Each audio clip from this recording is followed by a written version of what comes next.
Assalamualaikum. Hi dear students, I am Engineer Kesar Shah from the ANSI Institute of Management Sciences Mardan, which is an affiliated institute of Abdul Wali Khan University.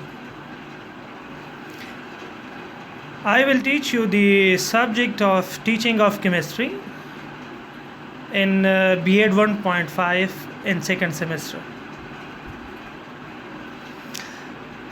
Teaching of chemistry की course content मैं आपके साथ share करना चाहता हूं कि हम teaching of chemistry में कौन कौन से टॉपिक्स या कौन कौन से एरियाज़ हम कवर करेंगे। इसमें मेनली दो पार्ट्स होंगे। पहले वाले पार्ट में हम टीचिंग ऑफ केमिस्ट्री की इंट्रोडक्शन और इसकी टीचिंग मेथडोलॉजी के बारे में जानेंगे। दूसरे पार्ट में हम केमिस्ट्री के डिफरेंट कंसेप्ट्स के बारे में जानेंगे, जैसे कि structure of atom, bonds etcetera. अब चलते हैं आगे। पार्ट 1 में हम 7 यूनिट्स पढ़ेंगे और दूसरे पार्ट में हम 10 यूनिट्स पढ़ेंगे। और teaching of chemistry total 3 credit hours का सब्जेक्ट है। अब चलते हैं यूनिट 1 की तरफ। फर्स्ट यूनिट का टाइटल है introduction to chemistry, which is our week 1 lecture. अच्छा, सबसे पहले जो क्वेश्चन इंसान के जहन में आती है कि why do we study teaching of chemistry in B.Ed course.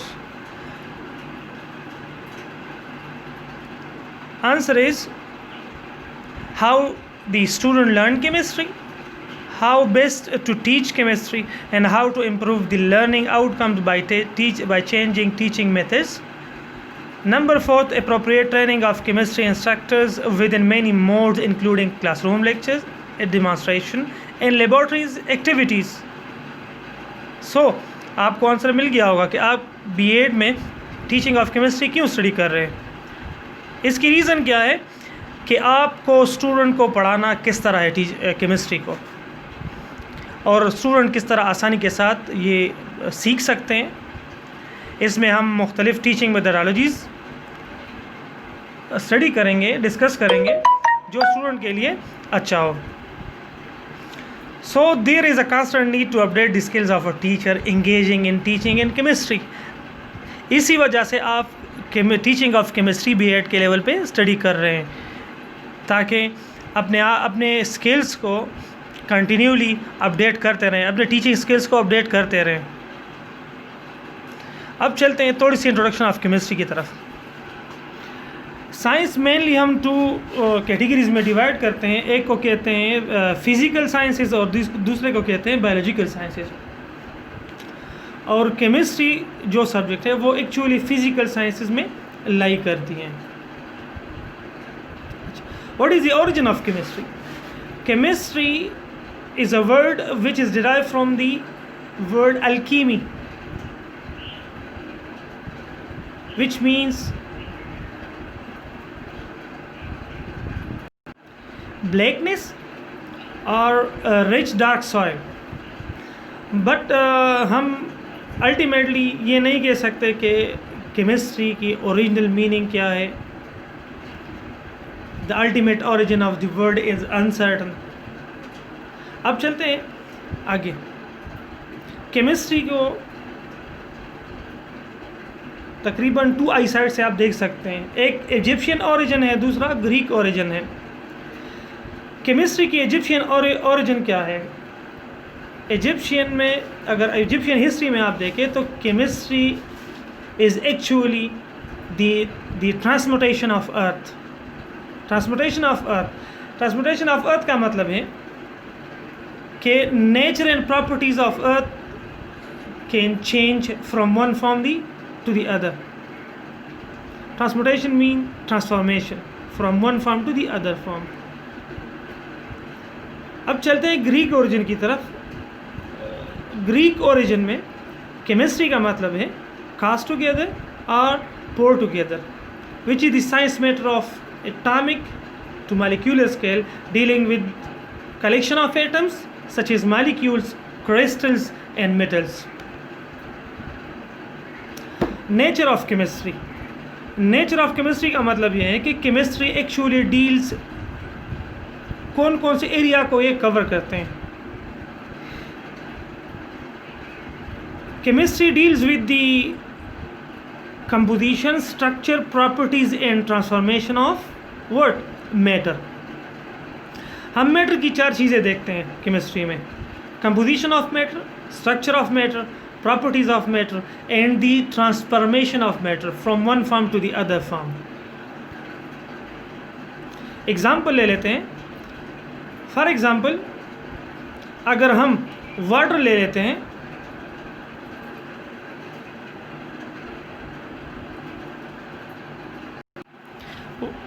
Example water की ले लेते हैं कि वाटर क्या चीज़ है? मैटर है। तो केमिस्ट्री वाटर का रिलेशनशिप क्या है? केमिस्ट्री वाटर में क्या चीज़ें देखती हैं? केमिस्ट्री एक्चुअली इस वाटर में इसकी कंपोजिशन, कि इसमें कौन कौन से एटम्स मौजूद हैं, इसमें कौन कौन से एटम्स है? एक हाइड्रोजन है, दूसरा ऑक्सीजन है। दूसरे पॉइंट की तरफ चलते हैं, स्ट्रक्चर के वाटर का स्ट्रक्चर क्या है। इसमें जो हाइड्रोजन और ऑक्सीजन है, इसकी कनेक्टिविटी या बॉन्ड्स के ज़रिए किस एंगल पे एक दूसरे से जुड़े हुए हैं, इसकी शेप क्या है। अगली बात, इसमें हम chemical properties and physical properties of a matter भी देखते हैं कि वाटर की फ़िज़िकल या केमिकल प्रॉपर्टीज़ क्या क्या हैं। चौथी बात, ट्रांसफॉर्मेशन ऑफ मैटर। इसमें हम देखते हैं कि वाटर ट्रांसफॉर्मेशन किस तरह होती है। वाटर लिक्विड से सॉलिड में, सॉलिड से गैस में या गैस से लिक्विड में किस तरह ये ट्रांसफॉर्म होती हैं। आगे चलते हैं कि हम केमिस्ट्री की एजुकेशनल वैल्यू क्या है, केमिस्ट्री हम क्यों स्टडी करते हैं, या इससे ओवरऑल हमारी पर्सनालिटी में कौन कौन सी मेन जो प्रॉपर्टीज़ है या आपकी थिंकिंग के लिहाज से जो प्रॉपर्टीज़ है ये आपको इन्हांस करती है, वो कौन कौन सी हैं। एजुकेशनल वैल्यूज़ में सबसे अहम काम क्या करती है? जब आप केमिस्ट्री स्टडी करते हैं तो केमिस्ट्री के स्टूडेंट्स के कौन कौन सी खूबियाँ इन्हेंस होती हैं। इसमें सबसे पहले ऑब्जर्वेशंस, केमिस्ट्री के स्टूडेंट्स की ऑब्जर्वेशन बहुत ज़्यादा होगी। Logical thinking, analysis, synthesis, scientific methods, इस तरह रीजनिंग स्किल्स, साइंटिफिक रीजनिंग किस तरह करनी है, इस तरह टेक्निकल स्किल्स, ये सारी जितने भी ये पॉइंट्स, जितने भी स्किल्स हैं, ये आपके लिए आसानियाँ पैदा करती हैं अपनी लाइफ में। इस तरह इस इमेज में भी आप देख सकते हैं कि केमिस्ट्री आपके डेली लाइफ में किस तरह इस्तेमाल हो सकती है। आप देख रहे हैं, इसको थोड़ा सा ऑब्जर्व कर लें।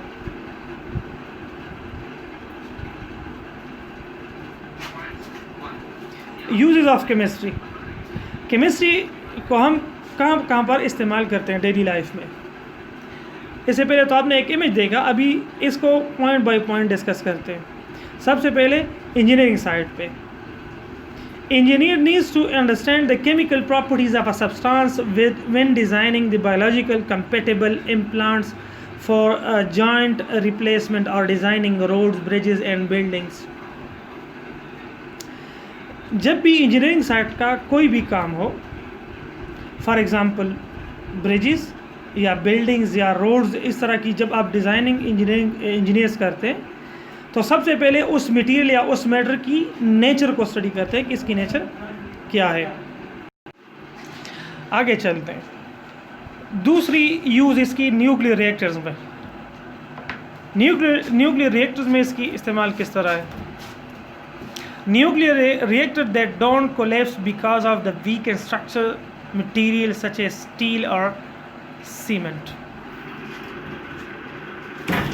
न्यूक्लियर रिएक्टर में उसका जो स्ट्रक्चर होती है वो किस चीज़ से बने हुए होते हैं? एक्चुअली यही एक क्या कहते हैं, केमिकल मटेरियल्स जो होती हैं, स्टील और सीमेंट, इसी से बनी हुई होती हैं। इस तरह न्यूक्लियर रिएक्टर्स में हम क्या करते हैं, ज़्यादातर एटॉमिक बॉम्ब या न्यूक्लियर बॉम्ब्स इस तरह की चीज़ें बनती हैं। उसमें हम क्या करते हैं, हम एटॉमिक या न्यूक्लियर लेवल पे हम मैटर को स्टडी करते हैं। इस तरह आर्कियोलॉजी में हम क्या करते हैं कि अगर आपको कोई इस तरह का कोई कब्र मिल जाए या इस तरह खंडरात वगैरह जो पिछले वाले दौर में गुजरी हुई हों, तो उसकी एज वगैरह किस चीज़ से मालूम करते हैं कि ये बोन्स या ये जो सीमेंट या ये जो ईंट वगैरह मुझे मिली है अंडरग्राउंड, ये इसकी एज कितनी है, कितने ज़माने पहले ये गुजरे हुए हैं। तो उसके बोन्स वगैरह या उसकी ये सारे जितने भी मटेरियल का आप एज देखना चाहते हैं, तो आप डिफरेंट केमिकल्स इस्तेमाल करते हैं। उस केमिकल्स को उसके ऊपर लगाते हैं और उसकी डिफरेंट टेक्निक्स है, उस केमिकल्स के ज़रिए आप उसकी एज को मालूम कर सकते हैं। इस तरह फॉरेंसिक साइंटिस्ट जो है वो डिफरेंट केमिकल मेथड्स को इस्तेमाल करते हैं टू इन्वेस्टिगेट क्राइम्स। किस तरीके से? To analyse the blood fibres and other techniques or other organs of the body of a person. अच्छा, what are the relations of chemistry with other subjects? Actually, chemistry is known as multidisciplinary subject within the field of science. It links other areas of knowledge such as physics, biochemistry, astronomy, mathematics, geography, and etc. Other subjects also have its relationship. For example, first one is the chemistry and physics. What is the relationship between physics and chemistry? As I have already mentioned that at nuclear reactors, we discuss actually at nuclear reactors, nuclear bombs or atomic bombs are manufactured in which they have studied the matter or uranium at the atomic and nuclear level.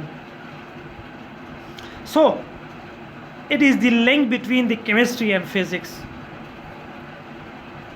In physics, when you do radioactivity, you need to know atomic structure, which is a chemistry topic. For fuels, you need to know how you get fuel from fractional distillation, which fuel is cleaner and which one is a mixture. आगे चलते हैं. What is the link between the chemistry and biology? In biology, when you study the diffusion process, what is diffusion? Diffusion is the exchange of gas in lungs and the rate of reactions. You have to study the rate of reaction inside your lungs. Rate of reaction are the ways that make a chemical reaction go faster, such as large surface area, concentrations, and many more. For example, old and new species are how to Earth's early atmosphere started, fossil plate tectonics, carbon cycles, how carbon dioxide decreases to 0.04% as structure of the Earth. All these topics are of the biology and chemistry related. So therefore, we study both the chemistry and bio in these topics. What is the links between the chemistry and psychology? The chemistry and psychology के main link है. So the chemistry और psychology के दरमियान actual relationship क्या है? The relationship between chemistry and psychology actually based on the psychotropic drugs. Psychotropic drugs में क्या है? Psychology में हम क्या करते हैं, क्या स्टडी करते हैं? एक्चुअली अगर कोई इस तरह बीमार हो, कोई टेंशन हो, एंजाइटी हो, एक्चुअली किस चीज़ से रिलेटेड है? ये नर्व सिस्टम के या इंसान के नर्व सिस्टम से ताल्लुक़ रखती हैं. तो उस नर्व सिस्टम को थोड़ा सा रिलैक्स या अपने रूटीन पर लाने के लिए हम डिफरेंट काइंड ऑफ ड्रग्स इस्तेमाल करते हैं. जो ड्रग्स एक्चुअली क्या चीज़ होती हैं, उसमें केमिकल फार्मूलाज होती हैं. तो उसी केमिकल फार्मूलाज या केमिकल ड्रग्स के ज़रिए हम उसकी जो साइकोलॉजिकल प्रॉब्लम्स होती हैं उसको सॉल्व करते हैं. आगे चलते हैं कि केमिस्ट्री और मेडिसिन ऑलरेडी नोन कि मेडिसिन के फील्ड में जितने भी फार्मूलाज यूज़ होते हैं वो एक्चुअली क्या चीज़ है, वो केमिस्ट्रीज़ के ही फार्मूलाज हैं. ये आप शेप के ज़रिए भी देख सकते हैं कि chemistry actually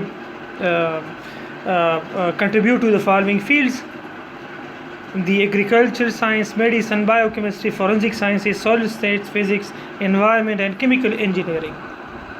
So that's all for today. Thank you for watching, and having any question or suggestion, then you can ask in your concern group. Thank you.